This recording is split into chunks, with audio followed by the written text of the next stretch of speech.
Hello नमस्ते, कैसे हैं आप लोग। आई होप अच्छे होंगे। मैं भी अच्छी हूँ, बस थोड़ा सा कोल्ड हो रखा है। मैं बाहर आई थी थोड़ा 6 बजे उठी मैं, तो मैंने देखा थोड़ा सा बाहर चला जाए बालकनी में। देखा काफ़ी ठंडी हवा थी। शनाया के लिए लंच बना था, इसलिए थोड़ी देर बाहर खड़ी हो गई मैं। अच्छा लग रहा था, पर इतनी ठंडी हवा लग रही थी। पर अच्छा लग रहा था ठंडा ठंडा हवा। फिर मैं वापस से किचन में आई। किचन में मैंने कल रात में ही मूंग दाल और चावल भिगा के रख दिया था। हाफ़ हाफ़ क्वांटिटी थी, चावल थोड़ा सा कम था, मूंग ज़्यादा था। मूंग दाल चिल्ला बनाना था मुझे, इस वजह से मैंने रात में ही सोख करके रख दिया। फिर मैंने इसको वॉश कर लिया। एक्चुअली हाथ में मोबाइल था, इस वजह रख रख के करना पड़ रहा था काम। तो मैंने पहले इसको वॉश किया, मूंग दाल को और चावल को दोनों को वॉश करके बैक टू बैक पीसा। पहले चावल पीसा था, फिर मूंग दाल पीसा। वही सेम चीज़ मोबाइल एक हाथ में करके करना पड़ रहा था, इस वजह से मोबाइल रख दे रही थी, फिर पीस रही थी। तो फाइन पेस्ट बनाना है इसका, एक पतला सा। दाल जो है बहुत पतला नहीं, थिक सा भी होना चाहिए थोड़ा सा।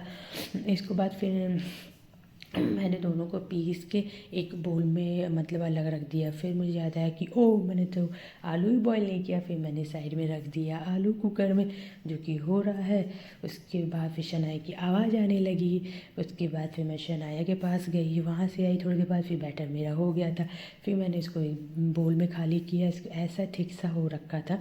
फिर बाद में इसमें सॉल्ट डाल दिया था मैंने। उसके बाद फिर मतलब ढक के मैंने रख दिया था। शनाया के पास चली गई थी। फिर शनाया बाहर वाले बेड पे लेट गई थी आके। फिर मैं थोड़ी देर, मुझे लगा कि थोड़ी देर फिर बाहर जाया जाए। फिर मैं बाहर चली गई, बाहर गई तो वहाँ ठंडा ठंडा सा लग रहा था। फिर मुझे ठंड महसूस होने लग गई। फिर मैंने सोचा कि अब मैं अंदर चलती हूँ, देखूँ आखिर शनाया कर क्या रही है। फिर मैडम जो है बेड से गायब होके वो आ गई प्ले रूम में, जहाँ शनाया के टॉयज़ रहते हैं, वहाँ आ गई। वहाँ आई तो मैंने उससे पूछा क्या कर रही हो, तो बोली है मम्मा मैं तो होमवर्क कर रही हूँ। सुबह सुबह उनको होमवर्क करना था, स्कूल में टाइम था, इस वजह से मैंने सोचा कोई बात नहीं, कर लेने दो उसको भी।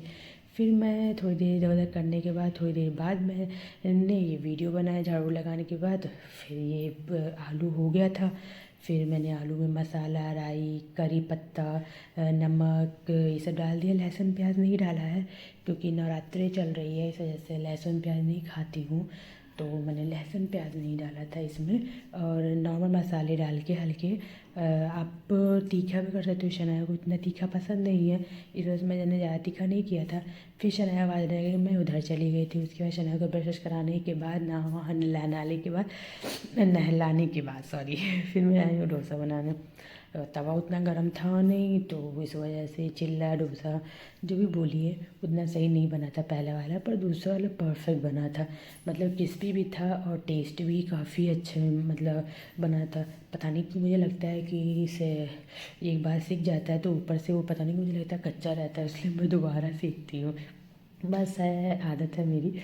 तो उसको साइड से सेक करके फिर मैंने उसमें जो आलू का मसाला बनाया हुआ था वो डाल दिया था। एक हाथ से प्रॉब्लम हो रही थी, तो बहुत सारी चीज़ें तो मैं भूल गई होंगी, क्योंकि जब बहुत काम रहता है सुबह, तो इस वजह से जल्दी जल्दी मैंने ऐसे आलू इस पर चारों तरफ लगा के, थोड़ा सा ही लगाते, क्योंकि शनाया को ज़्यादा आलू वाले पसंद नहीं आते। उसके लंच में भी मैंने यही दिया था, और वो उसने कहा था मम्मा मैं खा के भी यही जाऊँगी। तो बस थोड़ा बहुत जो भी गलतियाँ हो गई होंगी, वो काम के चलते ही भूल गई मैं शूट करना वीडियो, कि शनाया को उठाना, ब्रश कराना, फिर खुद के काम रहते हैं, फिर घर के भी काम रहते हैं इस वजह से। फिर ये काफ़ी क्रिस्पी बना था, एक्चुअली में टेस्टी था। लहसुन प्याज नहीं डाला था नवरात्रि की वजह से, बट लेकिन बहुत टेस्टी लगती है, चटनी के साथ बहुत अच्छा लगेगा। मिर्च और धनिया वनिया पीस करके उसमें लेमन डाल के, तो फिर जो मुझे समझ में आया उतना मैंने बना दिया। और ये मेरा सेकंड वीडियो है, आई होप आप लोगों को अच्छा लगा होगा। ये ऐसे ही बना दिया था।